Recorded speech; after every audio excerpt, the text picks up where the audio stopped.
एक समय की बात है, एक छोटे से गांव में एक भाई बहन रहते थे जिनका नाम रोहन और राधा था।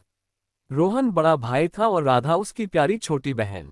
दोनों का रिश्ता बहुत ही मजबूत और प्रेमपूर्ण था। राधा को हर साल रक्षाबंधन का इंतजार रहता था, जब वह अपने भाई की कलाई पर राखी बांधती और रोहन उसे वचन देता कि वह हमेशा उसकी रक्षा करेगा।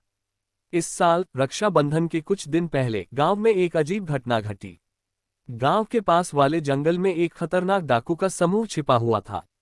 वे लोग गांव में लूटपाट करने की योजना बना रहे थे। गांव वाले बहुत डर गए और उन्होंने गांव की सुरक्षा के लिए योजना बनानी शुरू की। रोहन, जो हमेशा अपने गांव के लिए कुछ करने को तैयार रहता था, ने गांव वालों के साथ मिलकर एक योजना बनाई।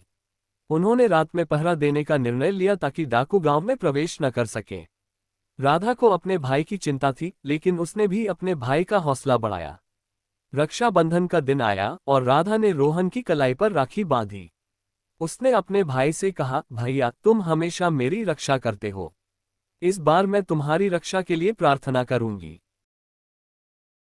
रात को जब रोहन और गांव वाले पहरा दे रहे थे, तभी डाकुओं का समूह गांव में घुसने की कोशिश करने लगा।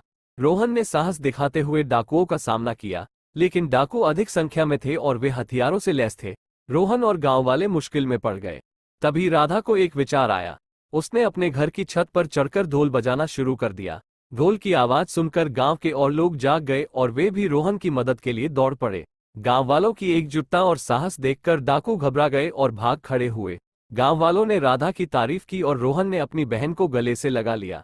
उसने कहा, आज तुमने सच में मेरी रक्षा की, बहन। राधा ने मुस्कुराते हुए कहा, भैया, ये राखी का बंधन है। हम दोनों एक दूसरे की रक्षा करेंगे।